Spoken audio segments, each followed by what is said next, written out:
guys! Welcome back to my channel. I'm looking on my garden. Look at that! We got bittermelon to harvest. And the squash is a lot of flower too. We can harvest the squash flower and we're gonna make sauteed vegetable today. Healthy vegetable. Okay. Hey, that's my bittermelon. No, it's mine. I love bittermelon. Come on. It's mine. Okay.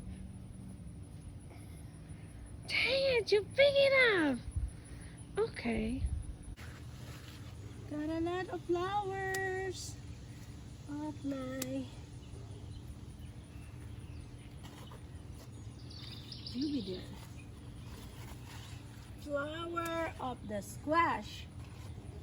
That is rich in vitamin A. Let's go! We'll saute this today. Please subscribe to my channel. When my husband see me harvesting squash flower, he said, "Why you're harvesting that? You don't have squash no more." And I tell him the squash flower is different to the squash bearing fruit area, so you can harvest the flower without harming your fruit bearing. Ingredients are ginger, garlic, onion, tomato, oil for saute,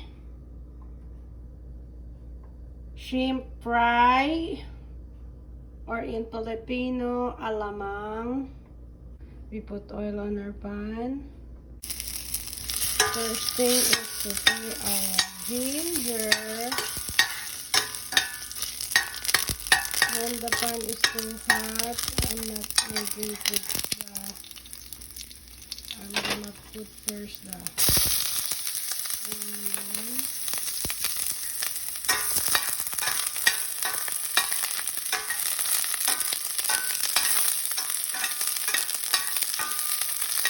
Then after the onion, we put the garlic.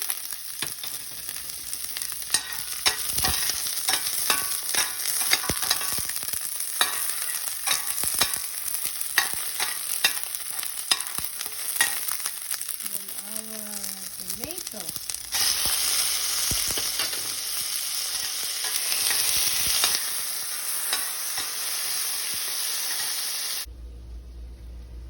And this flower of squash, I gardened it from yesterday and today.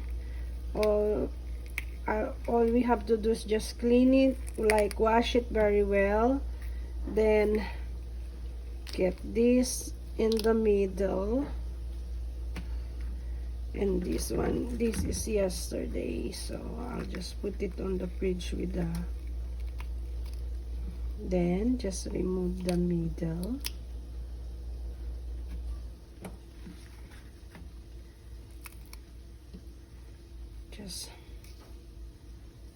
And for the other don't know, the squash flower is different to the squash bearing fruit. It's separated. So this is just a flower. It's not become fruit someday.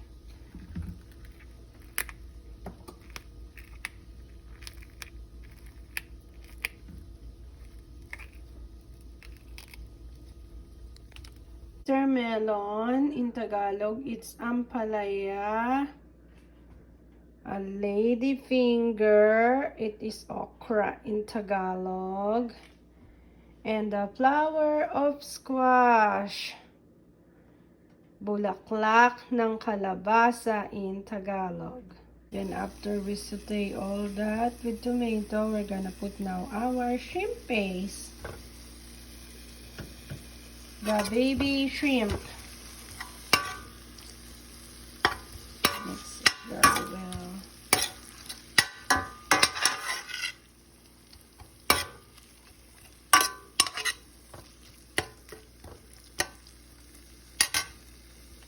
After that, we can put our lady finger, okra. We have giant shrimp also, and this is optional. This frozen shrimp, if you don't have those, you can put pork or chicken, or if you have fried fish, that's better. So the giant shrimp is optional. A lot of people doing it with fork. If we see our okra is little bitty cooked, we can put now our shrimp, big shrimp. Very well. So this shrimp, if you don't have this shrimp, you can put pork for your sauteing.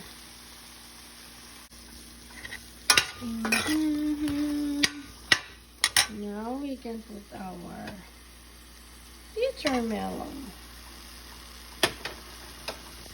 And sometimes this sauteing, you can put the squash, but this time we don't have the squash, so we will just put flower of squash.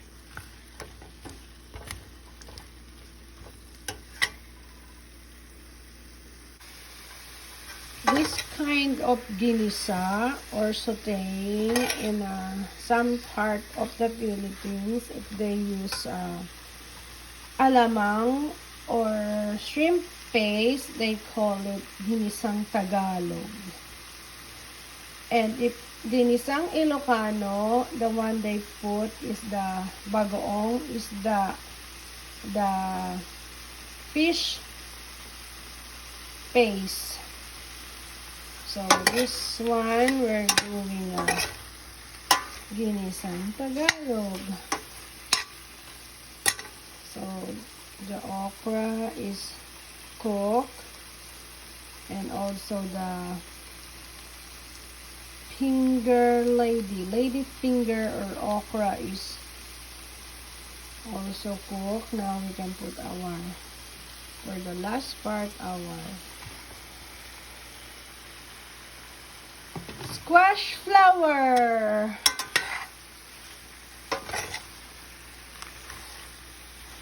And if the squash flower is done, we're ready to serve it.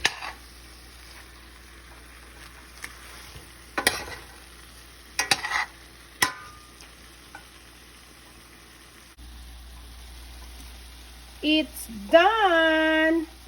And before we get it out, we need to put black pepper a little bit.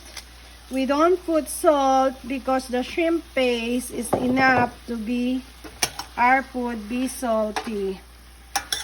Smell good.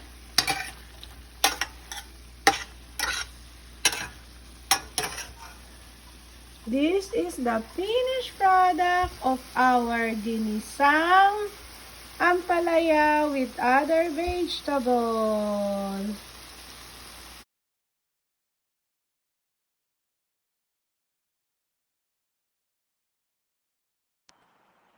Please subscribe to my channel.